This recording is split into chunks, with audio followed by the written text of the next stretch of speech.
May I begin by reading to you from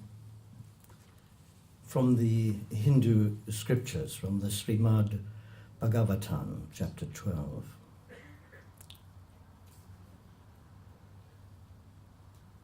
The one who loves me is made pure. Their heart melts in joy. They rise to transcendental consciousness by the rousing of their higher emotional nature. Tears of joy flow from their eyes. Their hair stands on end. Their heart melts in love. The bliss in that state is so intense that, forgetful of themselves and their surroundings, they sometimes weep profusely, or laugh, or sing, or dance. Such a devotee is a purifying influence upon the whole universe.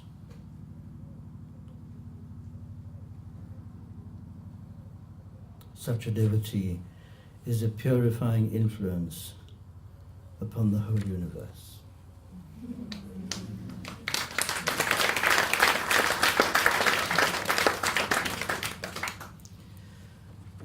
This word joy here, I think in the Hindu tradition, as I understand it, which is very limited, is really the word Ananda, or bliss, as you hear so often in the great sages, Ananda, and so many others. That word, bliss, which comes at the end of the supreme Hindu revelation of Sat Chit Ananda, the being, the one ultimate reality, the chit, the consciousness, the awareness, the perception of that Sat, of that being, and the Ananda being then the experience of that consciousness of being, and the unutterable, unspeakable peace beyond all transient joys. And here words stumble and fail. But if I may quote a useful, I think, summary of it, it would say here, in the Hindu revelation, this is Beat Griffiths talking, the ultimate reality is Satchitananda, being, knowledge, and bliss. The search is for the ultimate being, that ultimate reality. And that being and reality is conscious. It is chit, consciousness, a conscious awareness of infinite and eternal being. And the consciousness of that eternal being is bliss, Ananda, pure joy. That is the goal of Hinduism, to reach that Satchitananda. And that Satchitananda is pure oneness, one without a second. That whole concept of Advaita, the non-duality, the sense, the experience of God, that the great mystics of the Hindu, of the Sufi, of the Jewish, of the Christian traditions can come to, of their oneness with God, of the divine within them. As Jesus might say, if you love me, you will keep my commandments, and my Father will love you, and we will come to you and make our home with you. I pray that you may be one, as you are in me and I am in the Father, that we may all be one.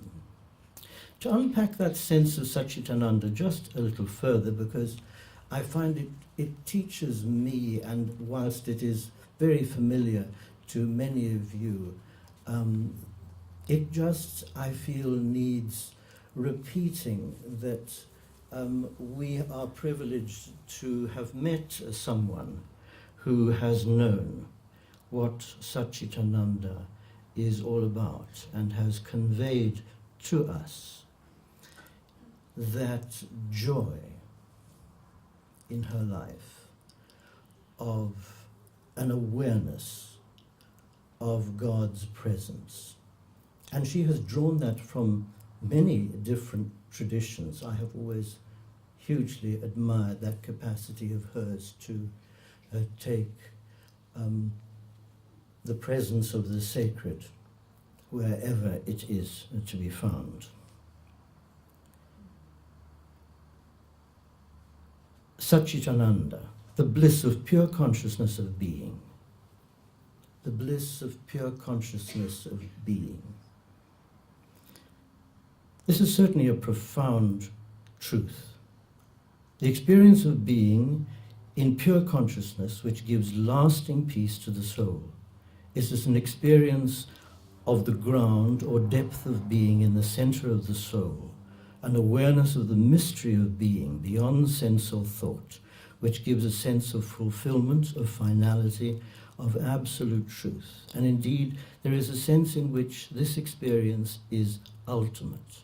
It is an experience of the undifferentiated ground of being, the abyss of being, beyond all thoughts, the one without a second. And that this results in, you might say, Ananda, in a certain kind of joy that transcends mere human joys and sorrows. That's why, for instance, in the Russian and Greek Orthodox tradition, when you look at an icon, there's no emotion there. There's no joy. There's no sorrow. They have transcended mere human emotion. They have gone beyond into that transcendental place of union with God. Another insight that I think is useful when it comes to joy, because in another way I find it so appropriate to the person we celebrate today, is what Mother Teresa of Calcutta, soon to be beatified in September, I understand, and made a saint. What she says about joy, I find this helpful, and please allow me to share it with you. She says, joy is prayer, joy is strength, joy is love. Joy is a net of love by which you can catch souls. Joy is a net of love by which you can sow. I can't think who she's referring to, but God loves a cheerful giver. She gives most who gives with joy. The best way to show our gratitude to God and the people is to accept everything with joy. A joyful heart is the inevitable result of a heart burning with love. Never let anything so fill you with sorrow as to make you forget the joy of Christ risen. We all long for heaven where God is, but we have it in our power to be in heaven with him right now, to be happy with him at this very moment. Being happy with him now means,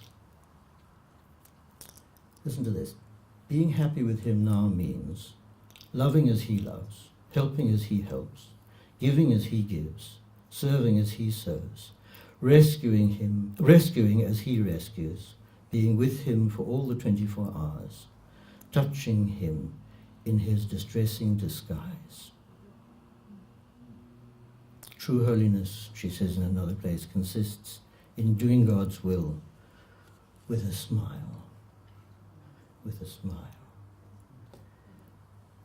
That joy is something we have touched in Yogeshwari, Mataji, so beautifully and appropriately named. When you sat down today, Yogeshwari, you said, I haven't done anything yet. And do you know what I wanted to say? I wanted to say, thank God you haven't done anything, because you've been for 90 years. You have not just been in the doing, but in the being, in the Ananda, and giving us a sense of the joy of the experience of God. And we are, all of us, so grateful to you. Namaste.